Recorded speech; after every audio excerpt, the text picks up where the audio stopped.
Hello dear friend, मेरे channel कानूनी ज्ञानधारा में आपका स्वागत है। जैसे कि हम आज बात करेंगे चैप्टर नंबर 2 के धारा 11 से 15 तक के बारे में। कि चैप्टर नंबर 2 जो अध्याय 2 है उसकी धारा 11 से 15 तक के बारे में बात करेंगे कि धारा 11, 12, 13 और 14, 15 क्या कहती है। ठीक है, तो स्टार्ट करते हैं, बात करते हैं धारा 11 के बारे में। धारा 11 व्यक्ति शब्द के बारे में बताती है। धारा 11 बताती है व्यक्ति शब्द के बारे में।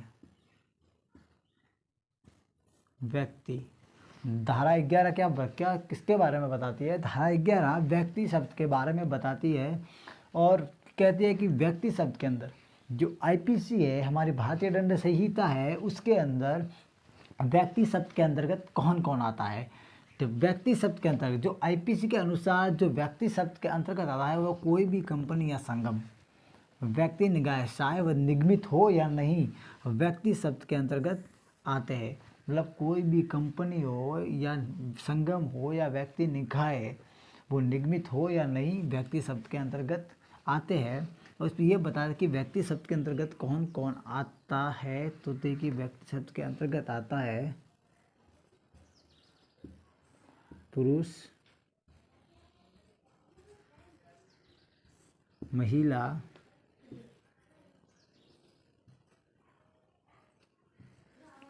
कंपनी,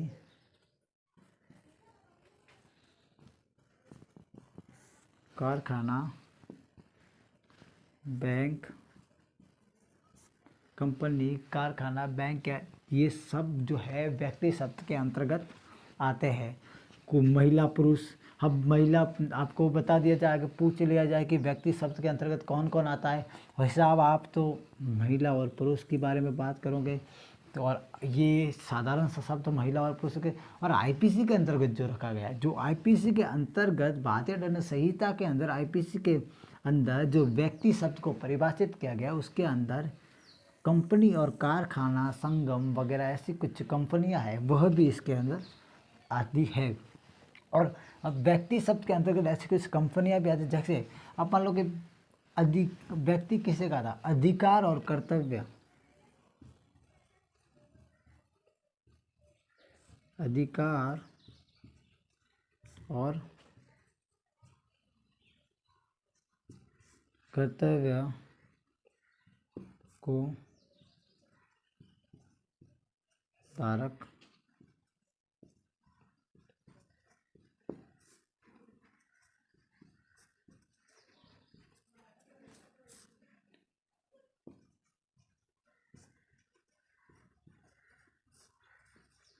होता है। अधिकार और कर्तव्य के धारक कर्ताओं को व्यक्ति कहा जाता है।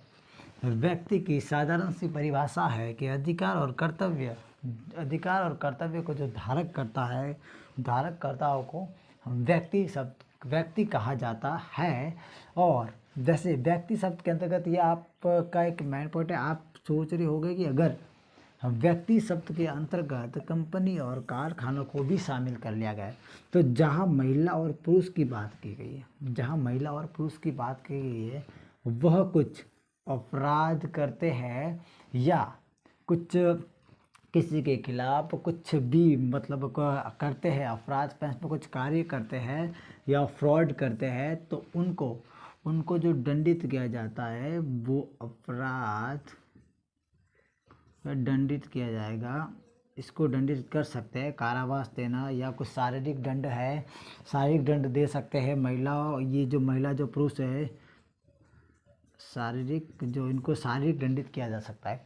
और जहाँ कंपनी और संगम की बात की गई है, जहाँ कंपनी है, कारखाना है, ये कुछ किसी के खिलाफ फ्रॉड करते हैं, या बैंक है किसी के साथ कुछ फ्रॉड करते हैं, तो उसको जो दंडित किया जाएगा, इसको शारीरिक दंड नहीं कर सकते, इनको कारावास वगैरह नहीं करवा सकते, तो इनको जो दंडित किया जाएगा वो किया जाता है फाइन से। किससे किया जाता है? फाइन, जुर्माना। इनसे जो दंडित किया जाता है वो किया जाता है जुर्माने से। इनको जुर्माने से दंडित किया जाएगा। तो आप समझ गए होंगे कि व्यक्ति शब्द का आईपीसी के अंतर्गत व्यक्ति शब्द के अंतर्गत कौन कौन आता है, और व्यक्ति शब्द के अंतर्गत व्यक्ति की परिभाषा क्या है, और व्यक्ति शब्द के अंतर्गत इसको किस प्रकार दंडित किया जाता है। ठीक है, तो आज हम अब बात करते हैं हम धारा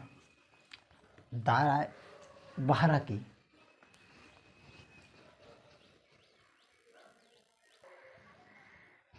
इसकी हमने व्यक्ति शब्द के बारे में पढ़ लिखा।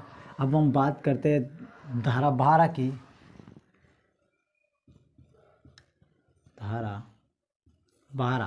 धारा 12 में लोक शब्द को परिभाषित किया गया है।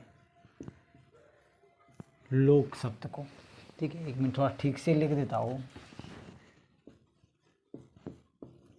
12 में लोक शब्द को परिभाषित किया गया है।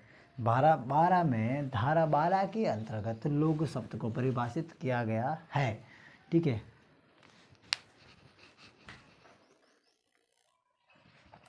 जैसा कि हम बात करते हैं धारा 12 के बारे में। धारा 12 अध्याय 2 की धारा 12 कहते हैं कि साधारण भाषा में हमारे समाज की जनता का कोई भी वर्ग या समुदाय और आम जनता जन शब्द को संबोधित करती है। मतलब हमारे शब्द जो हमारे भाषा में है, हमारे भाषा में जो समाज की जो लोग है, जो समाज की जनता है, जनता और समुदाय, तो बात करते हैं लोक में। समझिए, लोक है, ये वर्ग है, ये समुदाय है। ठीक है, तो जब बहुत सारी जनसंख्या, जब 1 2 3 ऐसे 1 से न तक जब जनसंख्या मिलती है, जब बहुत सारी जनसंख्या मिलती है, बहुत सारी जनसंख्या तो एक वर्ग बनता है। क्या बनता है? जब बहुत सारी जनसंख्या मिलती है, जब बहुत सारी जनसंख्या मिलके एक वर्ग बनता है। और जब बहुत सारे वर्ग मिलते हैं, जब बहुत सारे वर्ग मिलते हैं तो एक समुदाय बनता है। क्या बनता है? जब बहुत सारे वर्ग मिलते हैं तो एक समुदाय बनता है। और समुदाय और वर्ग की बात किस में की गई है? लोग शब्द में। लोग शब्द में धारा 12 के अंदर समुदाय और वर्ग की बात की गई है। तो समझिएगा, धारा 12 में किसकी बात की गई है? लोक की बात की गई है। लोक के अंतर्गत वर्ग और समुदाय आते हैं। समझ गए आप धारा 12 के बारे में? धारा 12 में किसकी बात की गई? लोक की बात की गई है। और लोक के अंतर्गत वर्ग और समुदाय आते हैं। जब बहुत सारी जनसंख्या मिलती है तो एक वर्ग बनता है। और जब बहुत सारे वर्ग मिलते हैं तो एक समुदाय बनता है। समझ गए होंगे आप धारा 12 के बारे में। अब बात करेंगे धारा 13 की। ठीक है, तो बात करते हैं धारा 13 की। धारा 13 में क्वीन की बात की गई है। धारा 13 में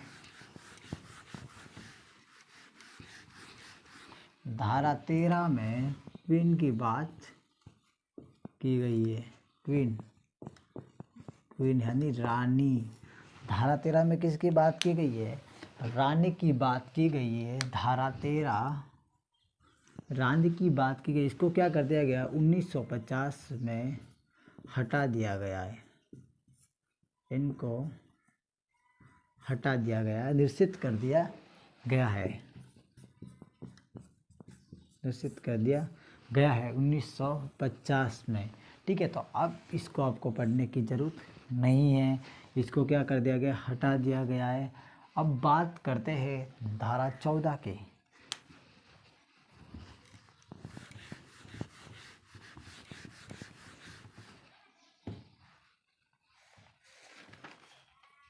अब बात करते हैं धारा 14 की।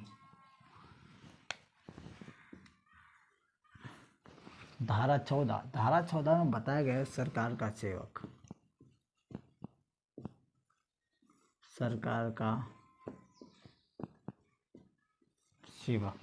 धारा 14 में क्या बताया गया है? सरकार के सेवक के बारे में बात की गई है। सेवक के बारे में बात की गई है। तो देखिएगा, सरकार का सेवक नाम लिखा है। सरकार का सेवक जो व्यक्ति सरकार का, कौन है सरकार का सेवक व्यक्ति? जो व्यक्ति सरकार से वेतन प्राप्त करता है वो व्यक्ति सरकार का सेवक कहलाएगा। तो देखिए, साधारण शब्द में सरकार का सेवक कौन है? सरकार का सेवक शब्द के अर्थ के प्रधानाधिकार द्वारा अधीन भारत के भीतर उस रूप में बने रहने दिए के लिए नियुक्त किया गया हो या नियोजन किया गया हो, इस ऑफिसर को सरकार का सेवक कहा जाता है। मतलब भारत सरकार के द्वारा किसी व्यक्ति को उसको चाहे उसकी नियुक्ति की जाए या उसका नियोजन किया जाए और वह जो सरकार से वेतन प्राप्त कर रहा है, सरकार का वेतन प्राप्त कर रहा है, वह सरकार का सेवक कहलाता है। और नियुक्ति और नियोजन बात है, तो नियुक्ति और नियोजन क्या है? ये नियुक्त होता है एक होता है नियोजन। एक नियुक्ति होती है, एक नियोजन। नियुक्ति का मतलब होता है कि सरकार के द्वारा, भारत सरकार के द्वारा उसे भारत के अंतर्गत जो विधियाँ है, विधि के अनुसार उसको नियुक्त किया जाता है। जैसे कि आप साधारण शब्द में समझ लीजिए, जैसे कोई ऑफिसर बन रहा है, कोई आईपीएस यूपीएससी आईपीएस बन रहा है, तो या कुछ भी, तो वो क्या होता है कि उसे, जैसे कि वो टीचर है तो वो पढ़ाई जो मतलब अपनी जो सरकार की विधियाँ होती है उसके अनुसार वो एग्ज़ाम को क्लियर वगैरह करके उसके बाद वो नियुक्त होता है। और हाँ, अगर और उस विधि के अनुसार उसे नियुक्त किया जाता है, वह नियुक्ति कहलाती है। और जो नियोजन होता है वो ऐसा होता है कि जैसे किसी बंदे को, जैसे कोई है, मान लो कोई व्यक्ति है और इसको कोई दूसरा व्यक्ति बोले, जैसे कि एक आप मान लो टीचर है और टीचर को अगर कोई स्कूल में बुलाया जाए कि सर आप हमारे यहाँ आओ और हमारे यहाँ बच्चों को पढ़ाओ तो हम आपको इतनी सैलरी दे देंगे। तो हम इस प्रकार से जिस बंदे को मतलब पैसा देके जो बुलाया गया हो, जिसे कुछ काम करने के बदले में कुछ रकम दे दी जाए, उस बंदे का क्या हुआ? नियोजन हुआ है। तो उसको क्या गया? उसको नियुक्त नहीं किया गया, उसको विधि के अनुसार सरकार के द्वारा नियुक्त नहीं किया गया, उनको एक सैलरी देकर उनको काम करवाया गया, तो उसे नियोजन कहा जाता है। और जो नियुक्ति होती है वो गवर्नमेंट की विधि के अनुसार, भारत सरकार की विधि के अनुसार जिसे नियुक्त किया जाता है, अपॉइंट किया, वह नियुक्ति होती है।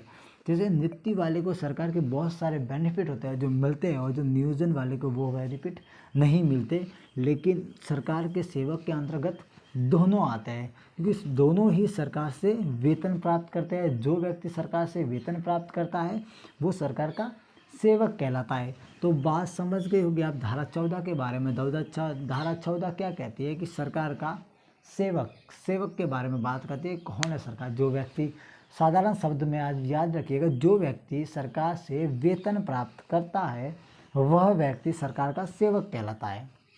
तो बात करते हैं धारा 15 के बारे में। आप समझ गए होंगे धारा 14 के बारे में। बात करते हैं धारा 15 के बारे में।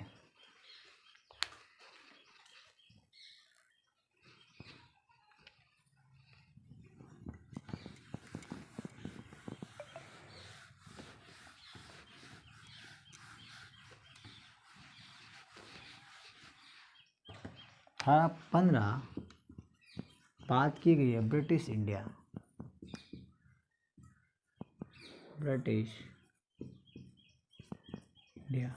इसको भी 1937 से निश्चित कर दिया गया है। 1937 में इसको भी क्या कर लिया गया है? हटा दिया गया है। अब इससे भी कोई पढ़ने की ज़रूरत नहीं है। ये ब्रिटिश इंडिया, जब ब्रिटिश टाइम में, ब्रिटिश समय में जो इंडिया था उसकी बात करता है, तो इसे अब क्या कर दिया गया? 1937 में हटा दिया गया, तो इससे अब बात करने की ज़रूरत नहीं है।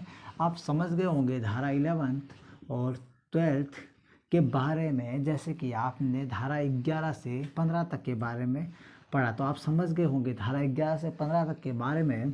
और नेक्स्ट वीडियो में बात करेंगे धारा 16 से 20 तक के बारे में। ठीक है, नेक्स्ट वीडियो में हम बात करेंगे धारा 16 से लगाकर 20 तक के बारे में।